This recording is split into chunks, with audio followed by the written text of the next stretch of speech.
2010, Henry Louis Gates Jr. is given a public address located at the University of California in front of students and fellow professors on the topic of, quote, genealogy, genetics, and African American history.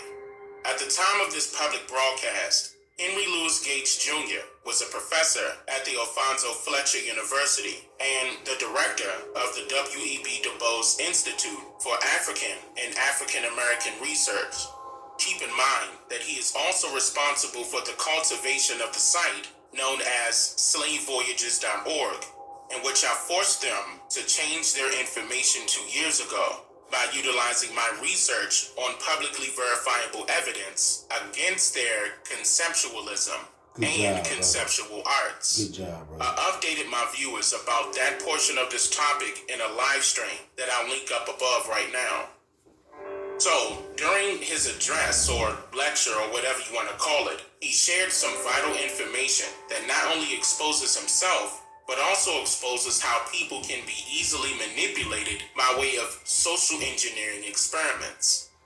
Listen closely. There's Alex Haley coming out of the blue, could go all the way to Africa. He could go to this ship that brought his African ancestors over, and then he went all the way back to Gambia. So I was totally jealous of Alex Haley. And so I had a profound and severe case of Ruth's envy. But I figured, well, I'll never, only Alex Haley could do that, right? So I got to know Quincy Jones in 1999. Anthony Appia, my dear friend, and I edited the Africana Encyclopedia, and then we founded Africana.com, which we needed some investors, and by this time it's complicated, but I got to be friends with Quincy Jones, still a great friend of mine. And Quincy introduced me to Alex Haley.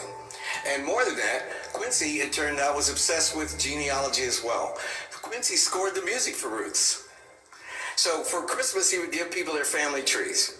So, you know, I thought about that, and but there was nothing I could do about that. Well, here's a funny thing happened. You never know, but the Bible says be careful what you wish for. In the year 2000, a young black geneticist named Dr. Rick Kittles, who at the time was teaching at Howard University, sent me a letter. He's now at the University of Chicago Medical School. And he said that he was asking various African-American men if they would submit themselves to this new test. And through this test, he could trace on your mother's line where in Africa you were from. Man, that was some serious stuff. And I said, yeah, I called him right away. And I said, definitely. Now, at this point of the video, Henry was referring to a guy by the name of Rick Kittles, who is one of the co-founders of a genealogy DNA testing company called African Ancestry that's promoted strictly to people of color that believes they may have some African descent within their lineage. And so this company claims to be able to trace people's ancestral roots back to a specific present-day African country and tribe or ethnic group by way of a living being's saliva. Now, it's quite apparent that this task is merely impossible to accomplish in this day and age of technology. Even the #1 genealogy DNA testing company in America, called Ancestry DNA, can't even do such a thing for their own customers. So, how can a new college graduate gain the funding possible to obtain access to biobanks of millions of people's DNA data without even meeting them in person? And how can these biobanks obtain millions of people's DNA data without them digging up the graveyards of billions of deceased people all over America and any other said place that they would love to connect you to? Keep in mind, companies in this fashion are very limited to only comparing your data with the data of other living people. So that has absolutely nothing to do with anyone's historical genetic makeup altogether. And no matter how some people may feel about genealogy DNA tests, there are people out there warning folks about the entertainment surrounding genealogy DNA testing and genealogy DNA test results.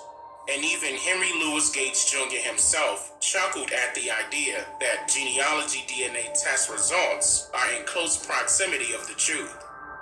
And he said that of all the people he'd written to, nobody was writing him back. And I couldn't figure out why, but I later found out why. So I said, would you want me to come to Washington?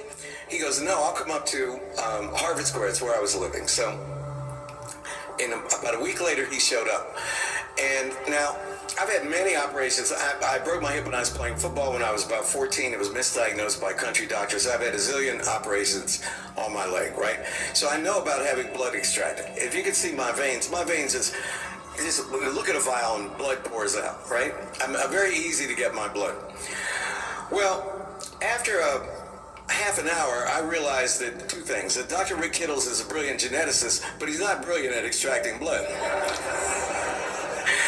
I also realized why no other black male was stupid enough to let him come up to try to take their blood.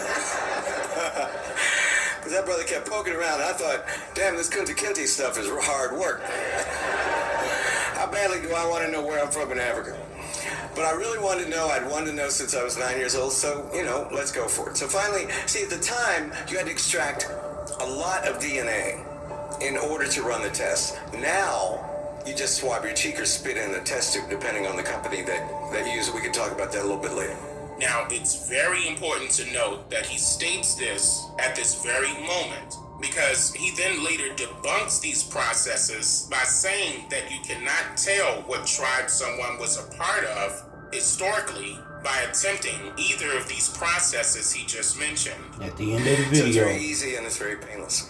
So I waited and I waited and I waited. Rick Kittles went back to Washington. I waited for the result. And I didn't hear from him. So finally I called him. And you know how people do. He picked up the phone after I called him about 1 million times. He goes, oh man, I was just about to return your phone call. I said, Rick, what's up, man? Where am I from? In Africa. Where are my people? I want to jump on a plane and go. I thought I'd buy some land, get a fine little African sister, to hook up. I was single at the time, don't get me wrong. I'm still single with him. So he said, well, we had to run, your results were anomalous. And we had to run them many times. But we finally have figured out where you're from. You are descended on your mother's side from the Nubian people. Now, all African Americans, not all African Americans, but many African Americans want to be descended from one or two ethnic groups. Either the Zulu, because the Chaka Zulu and the Zulu kicked the English in the behind in the Boer Wars, right? Until they finally were overcome. But you want to be Zulu, or you want to be Nubian. Who were the Nubians? The Nubians were the black pharaohs, right? The Nubians are in the Bible. The 25th dynasty was the Nubian dynasty. In Egyptian art, they always hated the Nubians. Nubians are always represented as darker. They were warring kingdoms. And Nubia ran from what today's Khartoum, the capital of Sudan, up to the Aswan Dam, the second cataract in the Nile River. And so a Nubian, and all these people wanted to be Nubians, descended from the black pharaohs. So my friend Molefi Asante, the founder of Afrocentricity, we argued a lot in public, but we're very good friends privately. I joke, every time he attacks me, I get a raise at Harvard, so it's cool. So I attack him, we do what Malcolm and Martin couldn't do. Set it up, and then we go split the money and slap five and go to Sylvia's, have fried chicken. That's what they do. Believe me, that's a much better way to function than hating each other. So I called Molefi first thing. I said, Molefi, I just got my results back. I am a Nubian. Where are you from? I am the true African prince. Laugh. My friend Anthony Appiah, whose uncle was the Asantehene, the king of the Asante people. And when Rick Kittle sent me a certificate announcing I was Nubian, Anthony Appiah looked at it and said, what a ton of rubbish. Rubbish. Rubbish. Now, why would he say that? Well, there's a slight problem with being either Zulu or Nubian if you're African American. You know what the problem is? None of our ancestors Came from Africa. Came from South Africa, the Zulu people, or from Nubia. None. Zero. Came from Africa. Over here, the slaves came from the area from Senegal down to Angola. 97% of the slaves came from that region. All right? So You know how long it would take him to walk from Sudan to Senegal or to Angola? It just didn't happen. So I looked at Anthony and I said, "You're just jealous. Because I am a Nubian prince. I didn't care. I had it framed. I put it up in my living room so everybody could see that I'm from royalty." From Alabama, Louisiana, man. You know, there were great St. Louis, Missouri. Today, it's important for students. In my time, we were taught that the Africans were these benighted people, and they were too stupid to build a boat or to be curious about the world and cross the It's rubbish. Rubbish. Rubbish. They were just as curious as anybody else. The Sahara Desert was a highway. It wasn't a barrier. So I thought, well, and there were great trade routes. So I thought maybe my Nubian descendant had come over and ended up being tricked by some white man and ended up in Maryland or Virginia or something. So that was cool. And if I needed an interpretation, believe me, I could have produced one. Now, I would like for you to keep in mind what he just stated here. He said, if I needed an interpretation, believe me, I could have produced one. So in other words, he's informing everyone that he would not hesitate to create a detailed explanation about something that is not actually there to begin with. And he did in fact create his own explanation after he noticed what Rick Kittles and others were doing in order to produce these test results. So at this point of his address, he not only exposes genealogy DNA tests and genealogy DNA testing results, but he also exposes his fellow colleagues. Yeah, that's the part. And he didn't forget to add himself into the equation. Put Oprah. So, and by the way, you know the Zulu thing? When Oprah was finally in the first series, and we gave her a DNA test, basically the next day she went to South Africa to announce that she was opening what became the Oprah Winfrey Leadership Academy. She was in an auditorium like 75,000 people or something, and she announced that she just had the test and that she was Zulu. So it broke on CNN. I was sitting in my living room minding my own business and said, "Oprah Winfrey's a Zulu." So I called Rick Kittles, and I said, "Rick, did you tell Oprah she was a Zulu?" He goes, "No, man, she made that up herself." See? It's a true story. Flew over his head. It flew. I would lie to make you laugh, but I'm telling you a true story. Lie. He said lie. He said I lie. I said, "Rick, I lie to make you laugh. are you in your lab?" He said, "Yeah." I said, "Is anybody there?" He said, "No." I said, "When the results come in, make her Zulu, man."